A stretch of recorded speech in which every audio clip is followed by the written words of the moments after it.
જો હવે કોઈ પણ માતા પિતાને શું હોય એનો છોકરો કાંઈ પણ કરતો હોય ને એટલે મારા પપ્પાનો સ્વભાવ હું તમને કેવો હું કદાચ એમ કહીશ ને મારે 1 કરોડની દુકાન લેવી એમાં કપડા 50 લાખના ભરવાય તો અહીંયા એ પૈસા આપી દે. હું એમ કહીશ કે મારે સ્ટાર્ટઅપ કરવું હોય ને એમાંથી આવડી કંપની બનશે ને આ તો એને કંપની જ નથી ખબર એટલે એ તોય છતાં એને ઇન્વેસ્ટ શું કામ કર્યા છે મારો છોકરો છે કે કરશે ખરું. બાકી મારા પપ્પાને જરાય નથી ખબર કે આ સ્ટાર્ટઅપ શું એને હાલશે કે નહીં હાલ. એ તો એમ જ કે આવું કોઈ દી થાય. પેલા 6-7 વર્ષ થયા હજી લગીનમાં હું એક એવો દિવસ એમ ન કહી લઉં કે આ દિવસે મેં બ્રેક લીધો. રજા હોતી જ નથી. રજા જ નથી. મારે જો કોઈ મિત્ર નથી આપણે બે ભેગા થઈને તમે કદાચ મારા મિત્ર બહીને તમે ચાલુ કરી દો ને વાત મિત્રની વાતો કેવી એવી ચાલુ કરી દે મને જરાય ન ખબર હું પોતે વયો જાઉં તમારા પાસે ઇન્ટરેસ્ટેડ ના હોય. હા. ધંધાની વાત તમે ધંધાની વાત કરો કઈક આઈડિયાની વાત કરો કઈક બદલાવની વાત કરો ને એટલે હું તમે 4 દિવસ સુયા વગર તમારી હારે વાત કરી લઉં.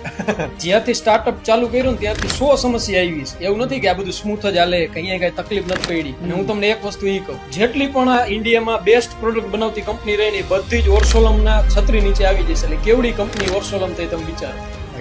એટલે એવડું વર્ક કર્યું. હવે એ મારા પપ્પાને સમજાવવા જાઉં તો એને એ નથી ખબર પડતી કે હવે આ સિલ્વર પંપ રહી ઓર્સોલમ સાથે શું કામ જોડાવાય. ઇન્વેસ્ટર એટલા માટે બન્યા કે કાંઈક કરે કરવા દો હવે. હા, કંઈક કરે છે પણ સારું કરે છે.